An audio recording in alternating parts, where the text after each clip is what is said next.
복 있는 사람이 됩시다. 은혜 받읍시다. 다 잘 될 것입니다. 다 잘 될 것입니다. 다 지나갈 것입니다. 다 지나갈 것입니다. 할렐루야. 아멘. 오늘은 사무엘상 15장 말씀을 읽었습니다. 본문은 특별히 이제 선지자 사무엘이 사울 왕에게 준 경고의 메시지입니다. 하나님께서는 이스라엘 백성들이 출애굽할 때 아말렉이 르비딤에서 이스라엘 백성들의 출애굽의 길을 가로막고 하나님의 구원 계획을 해방했던 그 사건을 기억하면서 사울 왕에게 아말렉의 모든 족속들을 진멸하고 그들이 기르는 우양과 가축까지 다 진멸하도록 명령을 했습니다. 모세가 손을 들면 이스라엘이 이기고 손을 내리면 아말렉이 이겼던 그 전쟁, 여호와께서 대대로 아말렉과 싸우리라 말씀하셨고 이제 드디어 사울의 시대에도 이 아말렉과의 전쟁에 대한 전투 명령을 내리면서 눈에 보이는 것들 아무리 좋아 보여도 모조리 진멸해라 그랬지만 사울은 좋은 것은 살리고 좋지 않은 것은 죽이고 그러면서 특별히 백성들이 하나님 앞에 제사하려고 좋은 것을 남겼습니다라는 변명을 하게 됩니다. 거기에 대해서 선지자 사무엘이 오늘 경고의 말씀을 주는 거예요. 왕이 스스로 작게 여길 그때 왕이 되지 않았습니까? 사울은 원래 보통 사람보다 어깨 위가 큰 사람이었다 그래요. 다른 사람은 사울 옆에 서면 어깨밖에 차지 않을 정도로 기골이 장대한 사람이었는데 그가 왕으로 선발이 되고 소개할 때 그건 아주 내성적인 사람이라 사람들 앞에 나서지도 못하는 그런 사람이었습니다. 그러나 그가 왕이 되어서 점점 교만해지기 시작하고 특별히 하나님의 말씀을 불순종하고 명령을 지키지 않았을 때 선지자 사무엘이 그에게 준 경고의 메시지는 아주 우리가 잘 알고 있는 명확한 말씀이에요. 순종이 제사보다 낫고 듣는 것이 순양의 기름보다 낫습니다. 왕이 여호와의 말씀을 버렸으므로 여호와께서도 왕을 버려 왕이 되지 못하게 했습니다 라고 말해요. 이스라엘 역사상 은혜 받은 사람이 많지만은 그 중에 한 사람이 사울이라고 할 것입니다. 왜냐하면 사울은 이스라엘의 역사 속에서 초대 왕으로 첫 번째 왕으로 세움을 받았습니다. 만약 그가 순종했다면 하나님께서 보내시는 구세주는 다윗의 자손이 아니라 사울의 자손으로 올 수도 있을 뻔한 그런 기회를 그는 교만으로 상실하고 만 것입니다. 그는 가장 큰 은혜를 받았지만 또한 가장 큰 은혜를 상실한 비극의 주인공이 되고 만 것입니다. 오늘은 특별히 사울이 은혜 받았을 때 그는 스스로 작게 여긴 겸손한 자였다라는 것이고 그가 왕에서 폐위된 것은 그가 하나님의 말씀을 불순종하고 말씀을 버리고 순종하지 아니함으로 폐위가 되었다라는 사무엘의 경고의 말씀입니다. 성경을 보면 하나님께서 은혜 주신 사람들이 참 많지만 그 은혜를 끝까지 누리고 지켜낸 사람은 그렇게 많지 않습니다. 아브라함의 아들 이스마엘과 이삭이 있습니다. 하나님께서는 이스마엘을 장자로 주지만 그는 결국 잘려나간 가지가 되고 말았습니다. 이삭이 쌍둥이 야곱과 에서를 낳았지만 장자 에서는 결국 잘려지고 말았어. 야곱은 12아들을 낳았습니다. 그 중에 기골이 장대한 그 기라산 같은 아들들이 있지만 그들도 여전히 하나님 앞에서 하나씩 하나씩 잘려나가기 시작합니다. 이유는 하나님 앞에 교만하고 불순종했기 때문에 그러는 에서가 장자권을 소홀히 여긴 것처럼 야곱의 장자 루벤 역시 그런 사람이었습니다. 하나님이 그를 아브라함의 손자로 이삭의 손자로 야곱의 첫 번째 아들로 그렇게 태어나게 했지만 그는 모든 면에서 뛰어난 그런 아들이었지만 결국 그의 마음을 다스리지 못하고 범죄함으로써 그는 아웃이 되고 만 것. 두 번째 시몬과 세 번째 레위 역시 세겜 족속과 세례를 빙자해서 조약을 맺고 그들이 고통 중에 있을 때 그 족속을 진멸함으로써 아웃이 되었습니다. 그리고 드디어 예수님은 유다 지파에서 유다의 자손으로 우리에게 오신 거예요. 하나님께서는 은혜 주시려고 한 사람 한 사람 부르지만은 그 은혜를 끝까지 받아 누리지 못하는 사람들이 한두 사람이 아니라는 것을 기억하면서 오늘은 특별히 하나님께서 주시는 은혜 받는 비결을 통해서 우리에게 주신 은혜 마지막 날까지 잘 간직하고 하나님께 영광을 돌릴 수 있기를 주 이름으로 축복합니다. 하나님의 은혜라는 것은 하나님이 기회를 주시는 것이다 라고 이해하면 가장 쉽습니다. 하나님께서 한 사람 한 사람, 성경에 많은 사람을 부르시고 직분의 자리에 세우십니다. 그거는 하나님이 주신 기회라고 하는 것입니다. 그것을 은혜라고 합니다. 하나님께서 모세에게 그 어마어마한 은혜를 주셨고 그는 출애굽의 선봉에서 애굽의 10가지 재앙을 내리고 홍해 바다를 가르고 마라의 쓴물이 단물로 바뀌고 하늘에서 만나가 내리고 반수의 생새가 터지는 기적이 일상인 광야 40년을 거치게 됩니다. 그러나 그는 마지막 순간에 분노함으로써 가나안을 상실하는 그런 안타까운 사람이 되고 말았어요. 우리가 하나님의 사람들을 보면 하나님께서 부르시는 그 부름의 자리에 하나님의 은혜의 자리에 가지만은 그걸 잘 지켜내지 못한 사람이 너무 많은 거예요. 12제자 중에도 예수님께서 베드로를 비롯한 12명을 부르지만은 대표적으로 베드로와 가룟 유다를 비교해 보면 마지막에 예수님을 3번씩 부인하고 예수님을 팔아먹는 이런 끔찍한 자리에 이르잖아요. 예수님께서 유다에게 하신 말씀은 차라리 태어나지 않았으면 좋을 뻔했다.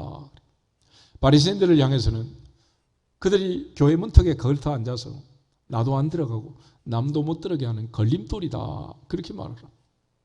결국 우리가 어떤 부분에서는 하나님이 주신 직분과 책임을 잘 감당하지 못하면 하나님이 은혜를 주셨지만 그 은혜를 감당하지 못하면 오히려 맞지 않은 것보다 못한 그런 결과를 가져올 수가 있다라는 것을 강조하고 있습니다. 그래서 하나님이 기회를 주시고 은혜를 주시는 것은 주권적인 은혜, 하나님의 주권적 은혜라고 할 수 있습니다. 그리고 그 하나님의 주권적 은혜의 특징은 뭐냐면 무조건적이고 불가항력적이라는 것입니다. 하나님께서 어떤 조건을 보고 누구에게 은혜를 주시고 조건을 보고 부르시는 게 아니에요. 인간처럼 스펙을 가지고 시험을 치고 성적순으로 줄을 세워서 우리에게 은혜를 주는 게 아니라는 거죠. 하나님은 조건이 없다. 무차별적으로 은혜를 주신다라는 것입니다. 마태복음 5장을 한번 찾아보겠습니다. 마태복음 5장을 보면 예수님께서 주시는 산상설교의 말씀이 있는데 하나님의 은혜의 특징, 그 첫 번째가 이제 무조건적인 건데 그 중에 45절부터 48절을 같이 읽겠습니다. 45절 이같이 한즉 하늘에 계신 너희 아버지의 아들이 되리니 이는 하나님이 그 해를 악인과 선인에게 비추시며 비를 의로운 자와 불의한 자에게 내려주심이라. 너희가 너희를 사랑하는 자를 사랑하면 무슨 상이 있으리요? 세리도 이같이 아니하느냐? 또 너희가 너희 형제에게만 무난하면 남보다 더하는 것이 무엇이냐? 이방인들도 이같이 아니하느냐? 그러므로 하늘에 계신 너희 아버지의 온전하심과 같이 너희도 온전하라. 아멘. 하나님께서 비를 내릴 때, 햇빛을 주실 때 의인과 악인을 구별하지 않는다는 거예요. 하나님께서 악인과 선인을 구별해가지고 햇빛을 주고 비를 주느냐? 그렇지 않는다. 누구에게나 해가 뜨면 다 햇빛을 쪼여주시고 누구에게나 비를 주면 다 주는 거지. 하나님께서 골라서 그렇게 하지 않는다. 그래서 하나님의 은혜의 특징은 무조건적이다라고 해요. 동시에 불가항력적이다. 하나님께서 맑은 날을 주시면 그 햇빛에서 피할 수 있는 사람이 누가 있겠어요? 그런데 우리는 그 햇빛을 피하기 위해서 파라솔을 들고 얼굴에 선크림을 바르고 선탠을 하고 온갖 것을 해가지고 피하려고 애를 쓰잖아. 그렇지만 그게 피해지는 게 아니라는 거예요. 하나님께서 하늘에서 폭우를 쏟아내리시면 그 피를 피할 수 있는 자가 누가 있겠어요? 근데 그 옛날 계획처럼 빛 사이로 막가파가 있다는 거예요. 다시 말하면 하나님은 무조건적으로 불가항력적으로 어마어마한 은혜를 주셔서 우리 모두가 다 은혜를 받도록 하지만 인간은 의지적으로 그걸 거절하고 거부한다는 거예요. 하나님께서 아무리 은혜를 주려고 해도 거부하고 거절하면 그 사람에게는 우리가 어떻게 할 수가 없는 거예요. 다시 마태복음 13장을 한번 찾아보겠습니다. 예수님 당시 예수님 이 땅에 오셔서 모든 동네를 다니시면서 각색 병자를 고치시고 많은 기적과 기사와 표적과 능력을 행하셨습니다. 그런데 유일하게 은혜를 받지 못한 동네가 예수님의 고향 나사렛이란 동네였습니다. 53절부터 58절을 같이 한번 읽겠습니다. 예수께서 이 모든 비유를 마치신 후에 그곳을 떠나서 고향으로 돌아가사 그들의 회당에서 가르치시니 그들이 놀라 이르되 이 사람의 이 지혜와 이런 능력이 어디서 났느냐? 이는 그 목수의 아들이 아니냐? 그 어머니는 마리아, 그 형제들은 야고보, 요셉, 시몬, 유다라 하지 않느냐? 그 너희들은 다 우리와 함께 있지 아니하냐? 그런즉 이 사람의 이 모든 것이 어디서 났느냐 하고 예수를 배척한지라. 예수께서 그들에게 말씀하시되 선지자가 자기 고향과 자기 집 외에서는 존경을 받지 않으니 없느니라 하시고 그들이 믿지 않음으로 말미암아 거기서 많은 능력을 행하지 아니하시니라. 아멘. 갈릴리 사람들은 예수님을 배척했다. 그래서 하나님의 주권도 100% 하나님이 주권적으로 역사하지만 인간에게 주어진 자유의지도 100% 우리는 의지대로 선택하고 결정을 하는 것입니다. 그러나 인간은 머리가 좋기 때문에 결정의 결과가 좋지 않으면 핑계라는 걸 대요. 핑계. 엄마 때문이다. 아빠 때문이다. 누구 때문이다. 너 때문이다. 인간은 자꾸 핑계를 대는 거예요. 아담은 하와 때문이고 하와는 뱀 때문이고 자꾸 이제 책임을 전가시키는 거죠. 그렇지만 하나님께서는 그 책임을 아담에게 물으시고 죄의 전가를 인정하지 않습니다. 너 때문이다 라고 말씀을 하시는 거예요. 그러므로 하나님이 우리에게 은혜를 주시고 복을 주시고 어떤 자리를 맡기시고 어떤 직분과 임무를 줬을 때 맡은 자에게 구할 것은 충성이니라. 그런데 우리가 의지적으로 거절하고 거부하고 불순종하면 결국은 그 은혜를 상실하게 되는 것입니다. 하나님이 이 어마어마한 은혜를 주시는데 이 은혜를 거절할 수가 있겠냐는 거예요. 그럼에도 불구하고 인간은 아주 멋지게 평양감사도 누가 하고 싶어야 한다고? 내가. 4천만이 5천만이 하라고 해도 안 해요. 내가 하고 싶어야 하는 거지. 요즘 많은 대선 주자들이 이제 대통령 나가겠다고 한 사람 한 사람이 이제 선포를 하는 것 같은데 그것도 결국 자기가 하고 싶어야 하는 거지 하기 싫은 걸 억지로 할 수 있겠어요? 하나님 앞에서 하나님은 우리에게 무조건적 불가항력적 은혜를 주지만은 우리가 이 은혜를 받는 것도 결국은 우리의 의지가 하나님 앞에 복종하고 순종할 때 가능한 일이라. 그래서 신학적으로 이 하나님의 주권과 인간의 의지는 영원한 딜레마라고 할 수 있어요. 하나님이 아무리 은혜를 주셔도 거절하면 안 되는 것이고 반대로 내가 아무리 하나님의 은혜를 받고 싶어도 하나님이 기회를 안 주시면 어쩔 수가 없는 거예요. 그래서 우리가 이 하나님의 은혜에 대해서 사도 바울이 표현할 때는 너희가 그 은혜에 의하여 믿음으로 말미암아 구원을 얻었나니 이것이 너희에게서 난 것이 아니요 하나님의 선물이다. 행위에서 난 것이 아니니 이는 누구든지 자랑하지 못하게 하려 함이라. 그러니까 하나님의 은혜라는 것은 힘쓰고 애쓰고 노력해서 얻은 결과가 아니라는 거예요. 우리의 구원은 우리가 힘쓰고 애쓰고 노력해서 돌을 닦아서 얻은 것이 아니고 믿음으로 얻은 건데 그 믿음의 전 단계가 은혜라는 거예요. 은혜. 다시 말하면 내가 믿습니다 라고 해서 구원을 받지만 그렇게 내가 믿습니다 라고 말하는 그 사람에게 주어진 은혜는 뭐냐? 하나님께서 믿을 수 있는 기회를 주시고 그 기회를 헛되이 받지 않고 믿어지게 하신 거예요. 그러므로 하나님이 믿어지게 하시는 그 은혜가 있어야만 믿을 수 있다. 바울은 데살로니가서 3장 2절에서 믿음은 모든 사람의 것이 아니다 그랬어요. 믿음은 모든 사람의 것이 아니다. 그러므로 하나님이 기회 주신다고 다 은혜를 받는 것도 아니다. 하나님이 은혜를 주셔도 못 받는 사람이 너무 많은 거예요. 솔로몬은 특별히 시편 127편에서 여호와께서 집을 세우지 아니하시면 세우는 자의 수고가 헛되고 여호와께서 성을 지키지 아니하시면 파수꾼에 깨어 있음도 허사다. 너희가 아침 일찍 일어나고 저녁에 늦게 눕고 수고의 떡을 먹음도 헛되다라고 말했습니다. 인간의 노력과 인간의 힘쓰고 애씀으로 모든 걸 다 이룰 수 있다면 얼마나 좋겠어요. 그렇지만 그 노력은 한계가 있다 그런 얘기입니다. 부자 청년이 떠나간 다음 예수님께서 제자들과 대화를 하십니다. 부자가 천국에 들어가는 것은 낙타가 바늘개로 들어가는 것보다 더 어렵다. 그러니까 제자들이 깜짝 놀래가지고 묻잖아요. 그러면 도대체 누가 천국에 갈 수 있습니까? 그럴 때 주님 말씀, 사람으로는 할 수 없으되 하나님으로서는 다 하실 수 있느니라. 할렐루야. 그래서 하나님이 믿어지게 할 때만 믿는 거지, 하나님의 은혜가 없으면 그것도 불가한 일이다 라고 말해요. 그래서 세상 내에서도 성공한 사람들은 어떤 방법, 테크닉을 물을 때 대부분 말을 할 때 그런 얘기를 많이 하더라고. 운칠기삼이다. 재주는 3이라면 운이 7이었다는 거예요. 그는 똑같은 재주를 가지고 똑같이 노력한다고 해서 똑같이 되는 게 아니다라는 거예요. 그러니까 하나님이 은혜를 주셔야 되는 거지, 그는 하나님의 은혜가 아니면 안 되는 일이다. 하나님은 그 은혜를 주실 때 여러 가지 방법을 쓰지만 대표적인 것이 때와 시기라는 것입니다. 하나님은 때와 시기를 자기의 권한에 두시고 그걸 가지고 조율을 하시는 거예요. 솔로몬은 7년 동안 성전을 지었고 13년 동안 왕궁을 지었고 나머지 20년 동안 수없이 많은 재건축 재개발을 했고 에시온 게벨이라는 항구를 짓고 무역을 주도했습니다.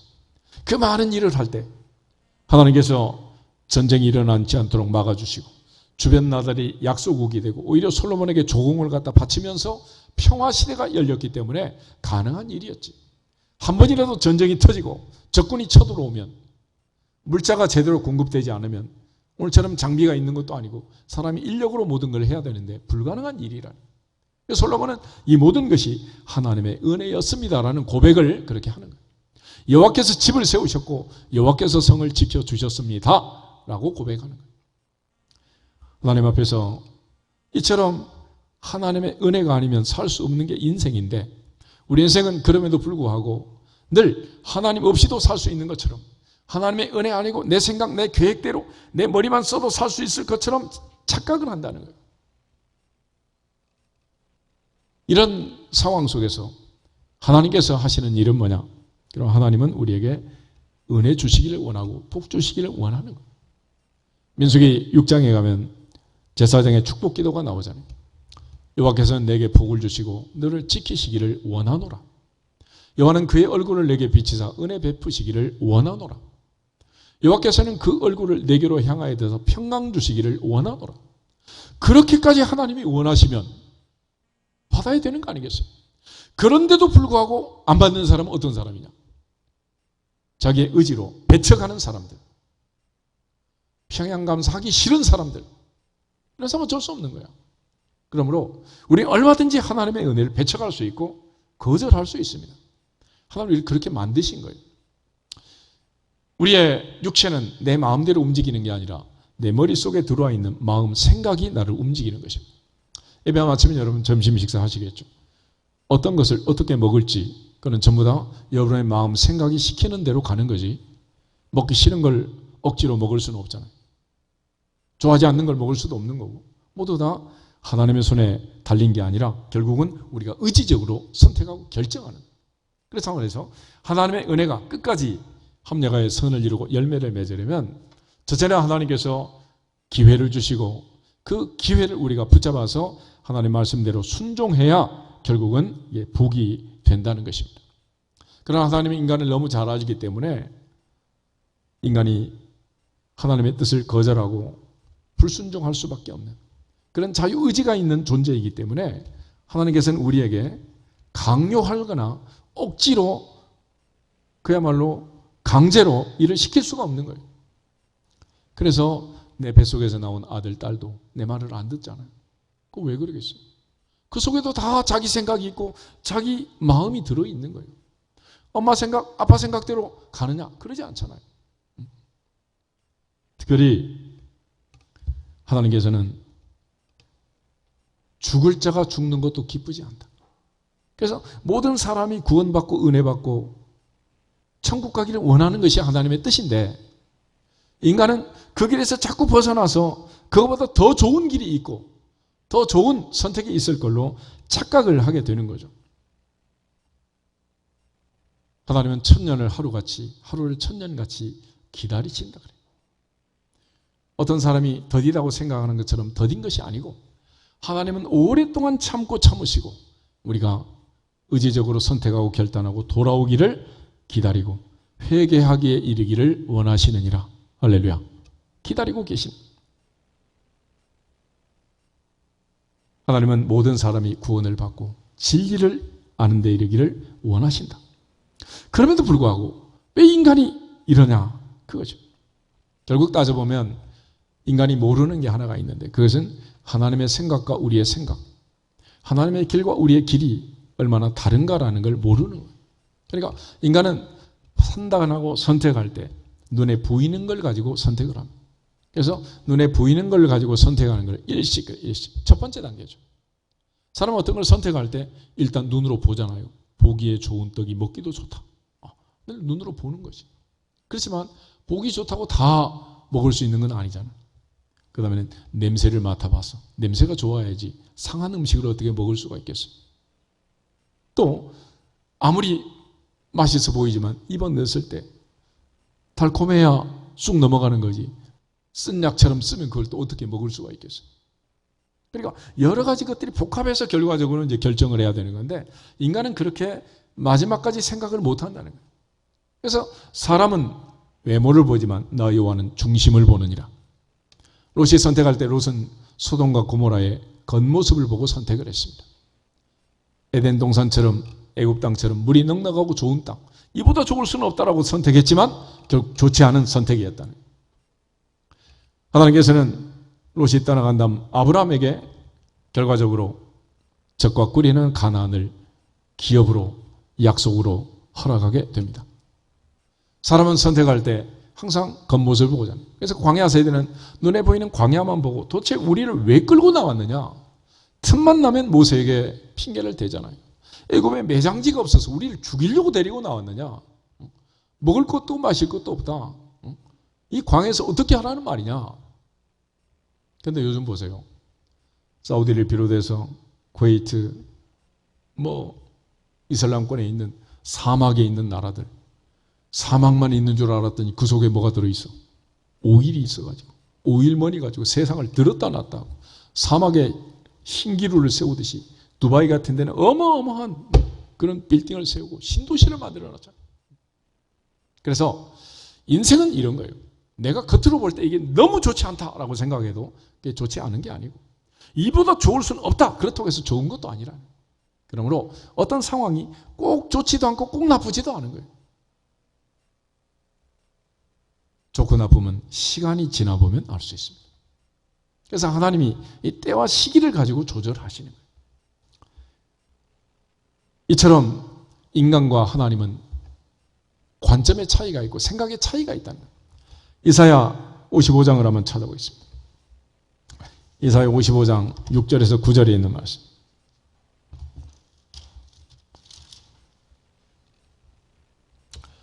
이사야 55장 6절. 너희는 여호와를 만날 만한 때에 찾으라. 가까이 계실 때에 그를 부르라. 악인은 그의 길을, 불의한 자는 그의 생각을 버리고 여호와께로 돌아오라. 그리하면 그가 긍휼히 여기시리라. 우리 하나님께로 돌아오라. 그가 너그럽게 용서하시리라. 이는 내 생각이 너희의 생각과 다르며 내 길은 너희의 길과 다름이니라. 여호와의 말씀이니라. 이는 하늘이 땅보다 높음같이 내 길은 너희의 길보다 높으며 내 생각은 너희의 생각보다 높음이니라. 아멘. 하나님께 돌아가는 가장 중요한 방법이 뭐냐? 7절 다시 보시면 악인은 그의 길을, 불의한 자는 그의 뭐를 버리고? 생각을 버리고. 네 생각을 버리고 나를 따르라. 근데 우리는 늘 내 생각대로, 내 하고 싶은 대로, 사사시대처럼 자기 소견에 옳은 대로. 그렇지만 그게 옳은 길이 아니라는 거예요. 가룟 유다가 예수님을 팔아먹은 이유는 사탄이 그 마음속에 예수 팔려는 뭘 집어넣었다고? 생각을 집어넣어요. 생각. 결국 인간이 생각을 잘 관리 못하면 결국은 망하는 거예요. 생각을 잘 관리하면 어마어마한 부가가치를 창출하고 발명을 하고 달나라 별나라를 왔다 갔다 하잖아요. 출발은 뭐냐? 생각이야. 생각. 그 생각이 중요한 거죠. 결국 예수를 팔아먹은 사람도 생각이고 예수님을 죽기를 각오하고 증거한 사람도 생각이거든요. 생각. 주 예수께 받은 사명, 곧 은혜의 복음을 증거하는 일 마치려 하면은 내 생명도 귀하게 여기지 않겠다. 일사각오한 바울의 생각, 그 생각이 그의 삶을 마지막까지 달려가게 한 것이고 예수를 은 30에 팔아먹은 유다의 생각이 결국은 그를 은혜 자리에서 12제자의 자리에서 낙마하게 만든 거 아니겠습니까? 사울은 자기 생각대로 좋은 것을 남겼지만 좋지 않았고 결국은 폐위가 되는 하나님의 말씀에 불순종함으로 그는 왕의 자리에서 낙마하는 비극의 주인공이 되고 만 것입니다. 성경은 하나님께서 은혜 주실 때 조건을 얘기하는데 한마디로 겸손이라고 합니다. 겸손. 겸손은 뭐냐? 낮은 자리, 물이 흐를 때 낮은 자리로 흐르는 것처럼 1mm라도 낮은 곳에 물이 흐르는 것처럼 하나님은 겸손한 자에게 은혜를 주신다 그래요. 그러면 이 겸손한 자에게 주시는 은혜를 받기 위해서 어떤 일이 필요한가라는 거죠. 야고보서 4장 6절부터 8절 한번 보겠습니다. 야고보서 4장 6절에서 8절.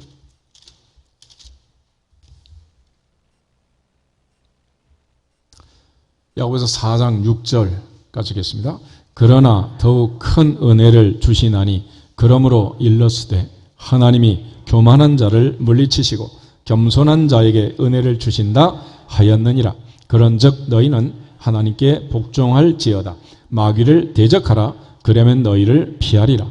하나님을 가까이 하라. 그리하면 너희를 가까이 하시리라. 죄인들아 손을 깨끗이 하라. 두 마음을 품은 자들아 마음을 성결하게 하라. 아멘. 하나님이 더욱 큰 은혜를 주시는데 그 사람은 어떤 사람이냐? 겸손한 사람이다. 하나님은 겸손한 사람에게 은혜를 주시고 교만한 자는 물리친다 그랬습니다. 그런데 이 원리를 안다면은 그런즉 너희는 하나님께 복종하고 마귀를 대적해라 그랬습니다. 다시 말하면 하나님은 겸손하게 만들지만 마귀는 교만하게 만든다. 마귀는 교만하게 만들고 하나님은 겸손하게 만든다. 예수님의 마음은 온유하고 겸손하지만 마귀는 거짓과 교만으로 똘똘 뭉쳐 있다는.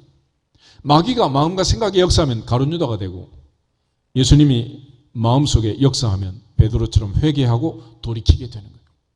그런 차원에서 우리 모두가 하나님의 생각, 하나님의 뜻을 기억하고 하늘이 땅보다 높음처럼 높으신 하나님의 생각, 하나님의 뜻에 초점을 맞추기를 주 이름으로 축복합니다. 그래서 예수님께서는 십자가의 죽음을 앞에 두고 겟세마네 동산에서 기도할 때 간절히 기도했던 포인트가 뭐냐? 나의 원대로 마시고 누구 원대로? 아버지 원대로. 아버지 뜻대로 해주세요. 아버지 하고 싶은 대로 하세요. 내 생각에는 이 잔이 빨리 지나가고 이 고통이 없으면 좋겠습니다. 그러나 나의 원대로 마시고 아버지 원대로 하옵소서. 시편기자 역시 고난당한 것이 내게 유익이라 이로 인하여 내가 주의 율례를 배우게 되었습니다. 이전에는 그릇 행하고 잘못 행했지만 이제는 하나님 뜻대로 살게 됐습니다 라고 고난의 유익을 설명합니다. 예레미야 선지자는 바벨론 포로 70년을 애워냈고 하나님의 말씀을 전파함으로 그는 애굽에 끌려가 죽음을 당하고 말았습니다. 그러나 하나님께서 예레미야를 통해서 바벨론 포로의 의미를 설명할 때 예레미야 29장을 보면 너희를 향한 나의 생각을 내가 아나니 재앙이 아니라 평안이다. 미래와 희망을 주는 것이다. 그랬단 말이에요. 장로님 기도한 것처럼 고난 중에 기도할 수 있으면 유익이 되고 평안이 되는 거잖아요. 그러나 기회를 줬는데도 무시하고 멸시하면 디엔드 끝이다. 그렇게까지 고난이 오고 고통이 오고 질병이 오고 아픔이 왔는데 그래도 부러지지 않는다면 대책이 없다는 거예요. 그렇지만 꼭 그렇게 돼가지고 물고기 뱃속에서 들어가지 하지 말고 아들 공부하는 거나 엄마 기도하는 거나 평소에 할지어다. 평안할 때 할지어다. 아멘? 그래야 사는 거라고. 그래요. 결국 하나님 주신 그 은혜라는 것을 우리가 상실하는 이유는 뭐냐? 이 생각이 잘못돼서 판단이 잘못돼서 눈으로 보는 이것만 보고 판단을 하니까 그러는 거예요. 이목구비를 가지고 우리는 판단을 하지만 이게 얼마나 어리석냐는 거예요. 여러분 지금 동서남북을 바라보면 남의 얼굴 다 보이지만 누구 얼굴이 안 보여? 자기 얼굴도 못 보는 인생이 뭘 그렇게 안다고? 지금 자기 눈썹 보이는 사람 손 들어봐. 붙어 있는데도 안 보여. 그럼 달나라 별나라가 보이나요? 창밖에 뭐 건물이 보이나요? 투시의 은사도 없으면서 뭘 안다고. 귀도 마찬가지, 귀도. 세상에는 온갖 데시벨의 소리가 있습니다. 개미가 기어다닐 때 소리가 날까요, 안 날까요? 개미가 기어다니는 소리가 왜 안 나겠어? 지금 우리는 지구라는 이 별을 타고 태양을 돌고 있다고. 비행기만 지나가고 자동차만 지나가도 어마어마한 소리가 나는데 이 지구가 태양을 돌면 소리가 얼만큼 크게 날 것 같아. 그러나 하나님이 은혜를 주셔가지고 적당한 데시벨의 소리만 듣도록 우리를 딱 세팅을 해놓은 거예요. 그러니까 사는 거지. 온갖 소리를 다 듣고 산다면 이게 어떻게 되겠어요? 만약에 우리가 현미경처럼 볼 수 있다면 뽀뽀를 하겠습니까? 그 많은 바이러스 세균들이 눈에, 입에, 막 얼굴에, 온갖 손에 붙어 있는데 엄마가 그 손으로 주물러서 만들어둔 음식을 누가 먹겠냔 말이에요. 그래서 하나님께서 적당하게 보이는 것은 보게 하고 안 보이는 것은 안 보이게 하고 들리는 건 들리게 하고 안 들리게 하도록. 그것이 은혜니라. 또 은혜인 거야. 그런데 우리는 하나님께서 감춰둔 것까지 다 들춰내려고 애를 쓰고 보게 하는 것은 보지도 않고. 하나님께서 우리에게 은혜를 주실 때는 말씀을 통해서 은혜를 주시는 겁니다. 생각을 바꾸라고. 그래서 우리가 예배 시간에 말씀을 듣고 이 말씀을 통해서 인생을 개조하는 거예요. 에덴 동산에서부터 하나님께서는 아담과 하와에게 말씀을 주셨습니다. 그러나 마귀는 거기에 장난을 쳐가지고 하나님 말씀을 듣지 못하도록, 하나님 말씀이 거짓말인 것처럼, 우리에게 해로운 말씀인 것처럼, 참으로 하나님이 너희들어 동산나무의 실과를 먹지 말라고 하더냐, 이렇게 우군인 것처럼 막 쳐들어오는 이런 기가 막힌 괴계를 통해서 우리를 유혹하고 있다. 그러므로 하나님 앞에 더욱 큰 은혜 받는 겸손한 자가 되려면, 교만한 자를 물리치고 겸손한 자에게 은혜를 주신다는 사실을 알면 너희는 하나님께 복종할지어다, 마귀를 대적할지어다. 할렐루야. 이 두 가지를 분명히 할 줄 알아요. 분명히. 그래야지 하나님께는 오히려 대적을 하고 불순종하고 마귀의 유혹에 넘어가면 이게 끝이란 말이에요. 끝이.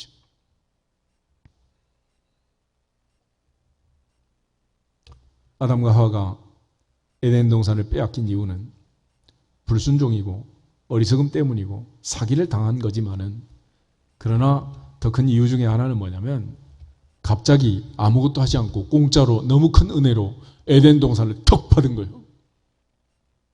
그래서 하루아침에 날린 거예요. 사울 왕이 이스라엘 역사상 첫 번째 왕이 됐지만 하루아침에 왕자를 빼앗긴 이유가 뭐냐? 그는 훈련 없이 그냥 왕이 된 거예요. 그러나 하나님께서 다윗을 세울 때는 엄청난 훈련을 세웁니다. 그 많은 훈련을 통해서, 그리고 마침내 왕의 자리에 올렸어요. 그럼에도 불구하고 다윗도 넘어지고 광야 40년을 통해서 가나안에 들어간 이스라엘 백성도 결국은 또 포로로 잡혀가는 거예요. 그러나 그렇게 한 방에 날리지는 않고 살다가 누리다가 점진적으로 인생이 또 그렇게 잊어버리게 되는 거예요. 잊어버리고. 그러니까 항상 은혜는 언제 받아야 되느냐? 보라, 지금이 은혜 받을 만한 때요. 보라, 지금이 구원의 날이다. 할렐루야. 작년에 받은 은혜로 올해를 살 수 없어요. 지난달 받은 은혜로 이달을 살 수 없는 거고, 어제 받은 은혜로 오늘을 살 수 없는 거예요. 잔치집에서 잘 먹기 위해서 석 달열을 굶을 수가 없단 말이에요. 항상 하나님의 은혜는 현재적이다. 할렐루야. 그래서 보라, 지금이 은혜 받을 만한 때요. 보라, 지금이 구원의 날이다 라고 말합니다. 하나님은 은혜롭고 자비롭고 노하기를 더디하시는 은혜와 진리가 풍성한 하나님이기 때문에 항상 하나님은 오늘 은혜를 주시는 거예요. 만나를 주실 때 하나님 어떻게 주셨어요? 날마다 주셨잖아요. 날마다. 하나님은 날마다 주기를 원하는 거예요. 우리에게 뭐 한 달치 해놓고 식은밥 먹으라고 그렇게 하지 않고 날마다 주신, 날마다. 그러므로 숨을 쉬는 것도 지금 쉬고 있어야지. 한 달 전에 쉬던 것, 1시간 전에 숨 쉬고 있었던 것, 그걸로 사는 게 아니란 말이에요. 지금, 바로 지금이다. 바로 지금이다. 그랬습니다. 결국 바울처럼 겸손하면 한평생 쓰지만 사울처럼 교만하면 한때를 쓰고 버림을 당할 수밖에 없습니다.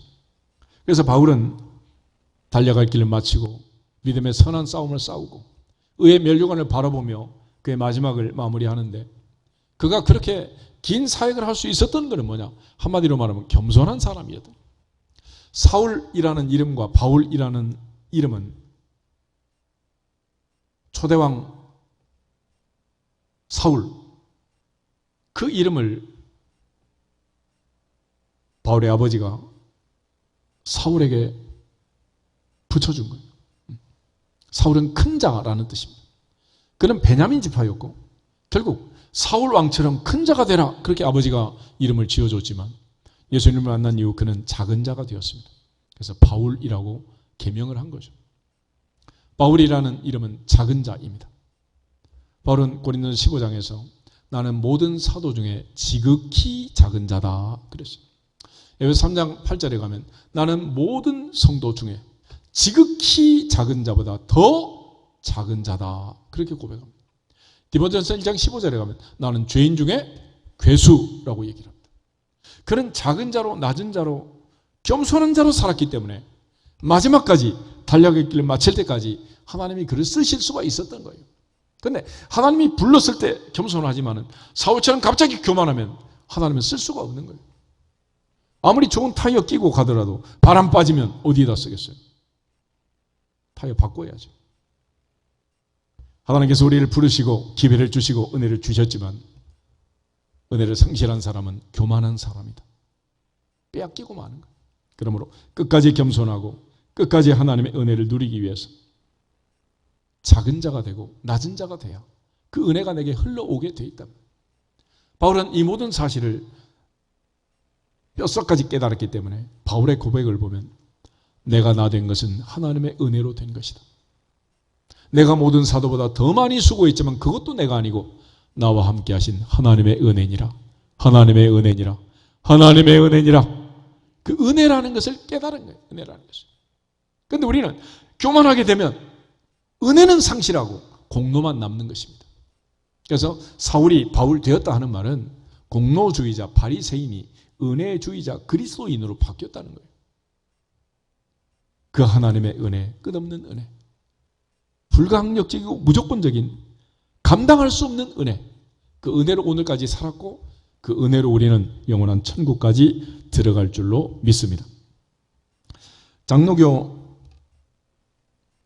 신조라는 게 있어요. 12신조라는 게 있는데 그 중에 구항에 가면은 은혜를 받는 방도, 방편, 수단이 세 가지가 나옵니다. 첫 번째는 말씀, 두 번째는 성례, 세 번째는 기도라는 것. 하나님의 은혜를 받는, 하나님이 은혜를 주시는 세 가지 통로가 있는데 말씀과 성례와 기도다 그랬어요. 하나님께서는 우리 모두에게 은혜를 주실 때 말씀을 통해서 은혜를 주십니다. 그러므로 하나님이 어느 나라 어느 민족을 변화시키든지 어떤 사람을 변화시키든지 그 사람에게 하나님이 역사할 때는 말씀이 가서 역사하는 거고, 말씀이 믿는 자 속에서 역사하면서 가장 중요한 역할은 뭐냐? 그의 생각을 바꾸는 거예요. 생각을. 그래서 성경이 우리에게 살아있는 말씀으로 다가오면 그 말씀은 내 안에 살아서 역사하는 거고 내 생각을 바꾸게 됩니다. 드디어 생각이 바뀌면 말이 바뀌고, 말이 바뀌면 행동이 바뀌고, 행동이 바뀌면 습관이 바뀌고, 습관이 바뀌면 인생이 바뀌게 되는 거예요. 하나님은 그런 과정을 통해서 나는 못 갑니다, 안 됩니다, 보낼 만한 사람 보내세요 라고 말하는 그 모세를 변화시켜서 출애굽전선에서 하나님은 그를 쓰신 거예요. 한 사람 한 사람 하나님의 생각, 하나님의 뜻을 분별하고 하나님의 길을 아는 방법이 뭐냐? 말씀 속에 있습니다. 말씀. 그래서 주의 말씀은 내 발의 등이요 내 길의 빛입니다 라고 고백한 시편 기자의 말씀처럼 우리 모두가 다 말씀이 우리 인생의 내비게이션이 되어서 천국까지 인도할 수 있기를 주 이름으로 축복합니다. 말씀을 붙들고 말씀을 따라 살아야 되는 거지, 말씀을 버리면 왕이 됐다가도 버림을 당할 수밖에 없다는 거예요. 두 번째는 성례라는 게 있습니다. 성례. 성례는 예수님이 십자가에 죽기 전날 밤 성만찬을 통해서 예수님의 몸과 피의 의미를 설명해 주셨습니다.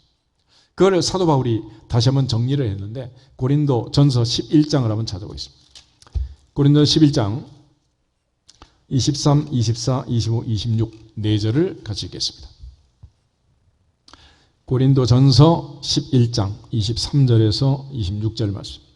내가 너희에게 전한 것은 주께 받은 것이니 곧 주 예수께서 잡히시던 밤에 떡을 가지사 축사하시고 떼어 이르시되 이것은 너희를 위하는 내 몸이니 이것을 행하여 나를 기념하라 하시고 식후에 또한 그와 같이 잔을 가지시고 이르시되 이 잔은 내 피로 세운 새 언약이니 이것을 행하여 마실 때마다 나를 기념하라 하셨으니 너희가 이 떡을 먹으며 이 잔을 마실 때마다 주의 죽으심을 그가 오실 때까지 전하는 것이니라. 아멘.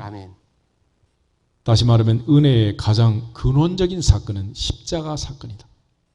십자가를 놓치면 끝이다. 십자가를 묵상하고 나를 사랑하사 나를 위하여 자기 자신을 버리신 하나님의 아들을 믿는 믿음, 그의 사랑을 확신하는 깨달음, 그는 바로 십자가 속에 있는 건데 잊어버리지 않도록 성찬을 통해서, 세례를 통해서, 이 성례를 통해서 계속해서 우리에게 은혜를 주기를 원한다는 거예요.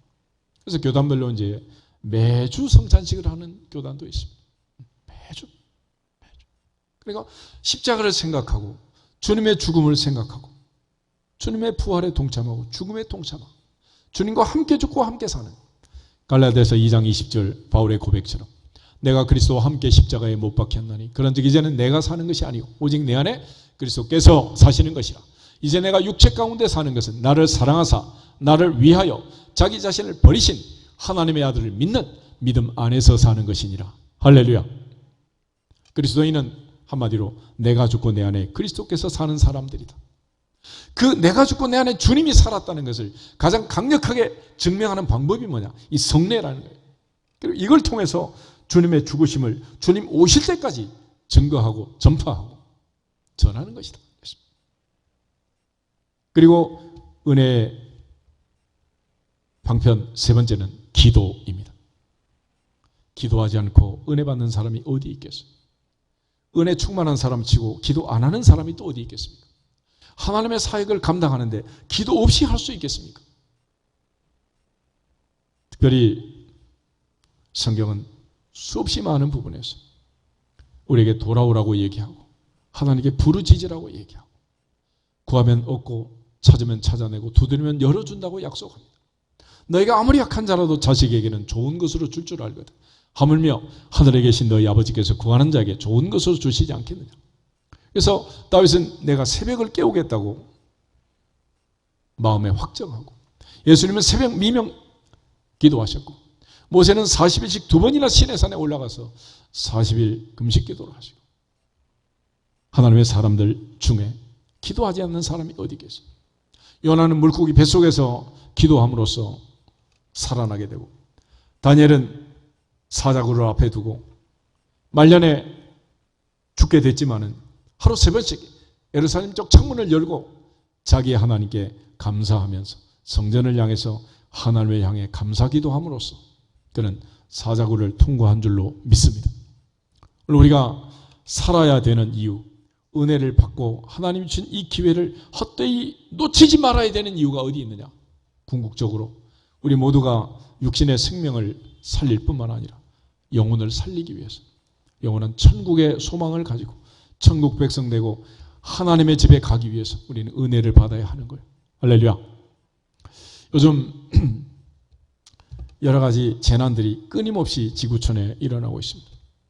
미국의 그 멋진 마이애미의 플로리다의 해변가에 그 비싼 아파트가 그렇게 무너질 줄 어떻게 알았겠어요? 리포트 하는 거 보니까 한국 사람은 거기 살지도 못하는 집이래. 그래서 한국 사람은 희생자가 없어. 전부 부자 유대인들만 죽었다는 거예요. 그렇게 비싼 그 아파트가 수백만 원으로 하는 그런 아파트가 어떻게 무너질 수가 있겠냐. 미국에 상장해가지고 뭐 50조, 100조가 됐다는 쿠팡이라는 회사도 보세요. 무슨 불이 나가지고 그 많은 화재 속에서 재산 피해를 보고 인명 피해를 보고 얼마나 끔찍한 일이 벌어져요. 요즘 소방 서에 근무하는 분들이 쓰는 표가 있다 그러다. 살아서 돌아와라, 살려서 돌아와라. 그런데 살아서 돌아와라, 살려서 돌아와라.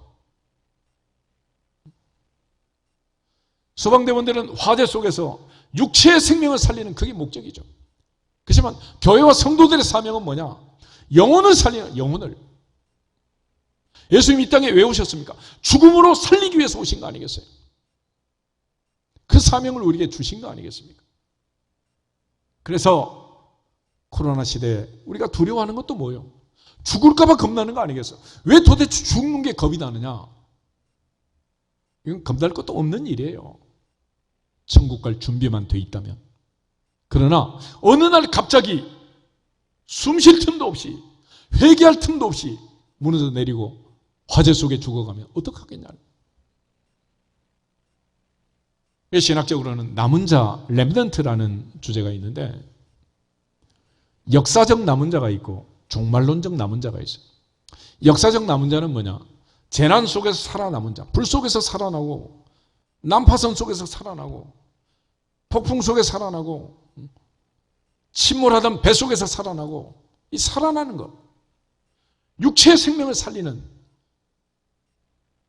그 위험한 고비를 넘긴 사람들, 그들 역사적 남은 자라고 합니다. 그러나 그 역사적 남은 자가 돼야 되는 이유는 뭐냐? 이 세상에서 잘 먹고 잘 살려고 그런 게 아니라 어차피 그렇게 사나 저렇게 사나 마지막은 장례식장이다. 그러나 인간에게 하나님이 주신 은혜의 기회는 육체의 생명이 살아있을 때가 전부라는, 육체의 생명이 끝나면 거기서 끝나는 거예요. 그래서 그 기회에 하나님이 은혜를 주셨을 때 해야 할 일이 뭐냐? 영접하는 자, 고가들의 이름을 믿는 자들에게는 하나님의 자녀가 되는 권세를 주시느니라. 할렐루야. 그래서 살아있는 영혼들에게 생명을 살리기 위해서, 살려내기 위해서 교회가, 성도가, 그리스도인이 해야 할 일이 바로 복음 전파라고, 선교라고, 목숨 걸고 하나님의 말씀을 전해야 되는 이 일이란 말이에요. 그런데 죽어버리면, 육체가 죽어버리면 그것도 기회가 없는 거예요.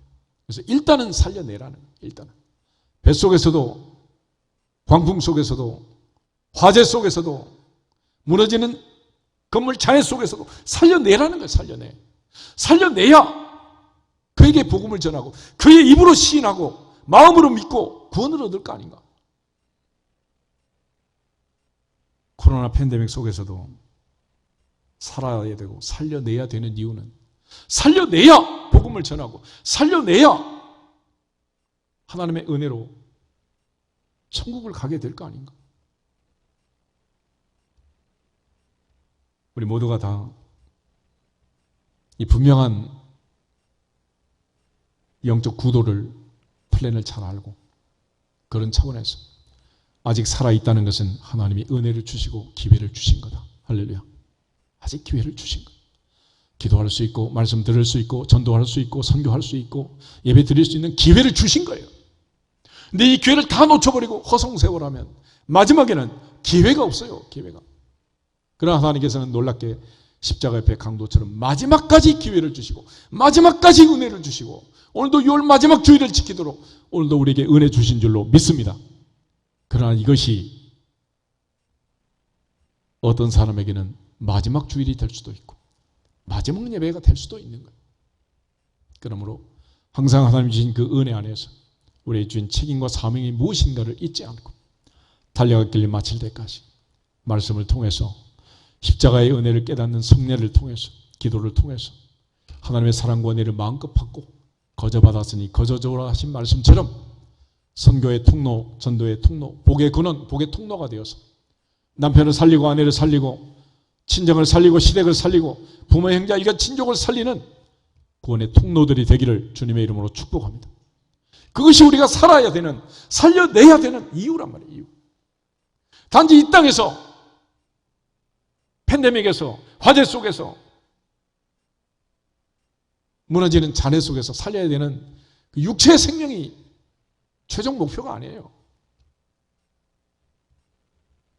지난번 또 무슨 전라도 광주에서 아파트 건축하기 위해서 건물을 설계하다가 도로로 쏟아져가지고 어떻게 쏟아지는 건물 밑으로 버스가 또 헤딩하듯이 들어가서 또 그렇게 또 사고가 나냐고 말이에요. 지금 우리가 안전할 때가 아무것도 없어.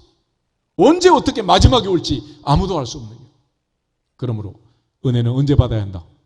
언제? 지금. 그래서 보라, 지금이 은혜 받을 때요. 지금이 구원의 날이라는 거예요.